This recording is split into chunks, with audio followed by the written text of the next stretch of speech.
applied physics. Okay. So now the movie jumps into July 1976, where Manny and his crew are watching some mob guys drive off from a building, and they follow the mob guys to a home, and they stage a fake raid on the home, and the mob guys try to get rid of all the evidence because they think the FBI or police are coming in to take all the, to catch them red-handed. So here's another pet peeve I got in this movie. The mob, one of the mob guys takes the money and hands it to the old black maid as she's walking out, right? Thinking it's going to be a raid. Find out it's not a raid. They got played.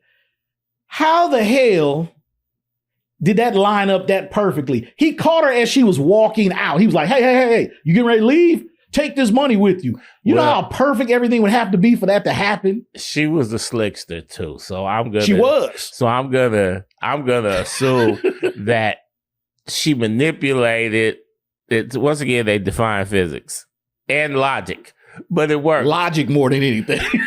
But in essence to that, getting ahead of ourselves, the part that pissed me off is when they found her. Yeah. See, we're going to get to that. Yeah, it's like. We're going to get to that. That was some bullshit. That's why a whole era of people grew up thinking that the mafia got these powers, like the New York mafia is after you and you living under assumed name in Idaho, and they're just going to find you. It's like Copenhagen. They found her in Copenhagen, Denmark. And these, the hitmen that they would send would just be unstoppable and stuff. And so we grew up believing that. Yeah, we grew up believing that. But as an adult watching it now, I'm like, there's no way in the world them dudes would have found this little small mob crew would have found a black lady. First of all, they thought she was an old lady, so they only knew her with the old lady look and the wig and all that stuff. You found the younger version of her in a whole nother country. On a different continent.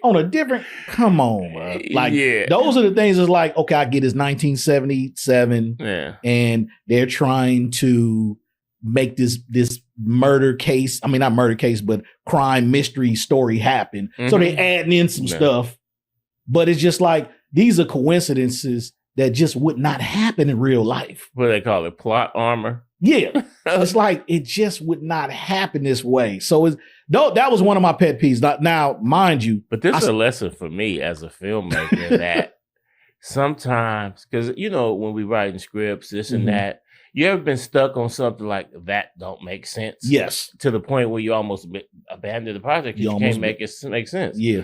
Don't be afraid to have convenient coincidences to move your story forward. No, you're right. You're right. Sometimes when you can't figure it out, you just got to make the coincidence happen. Yeah. And it might not make no sense to nobody, but you had to move the story along, which they did in this movie. They kind of had to make it happen like that. Because I'm like, he was running, the mafia dude had the money and he was going into a room as he saw her. What are the chances that he gives her the money? And that worked so perfectly with the heist. But also, if you can't figure out how to wrap up the story, don't be afraid to end on a cliffhanger. That's a good point. No, because I was watching that new Tyler Perry joint last night. It came on at midnight. Okay.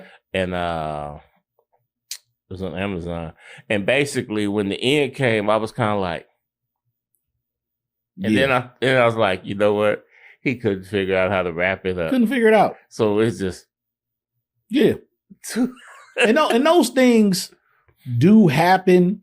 I like I said, it's 19s.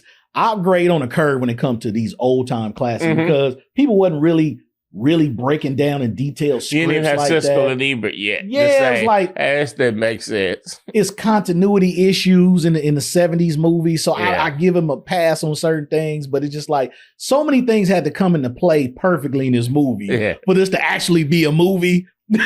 Well, see, the thing is, they did have an advantage. That's not to take away from their legend, but like right now, if a movie drop, I can go on YouTube and find 10 people sawing it apart. You know what I'm saying? You got cinema scenes, you got all that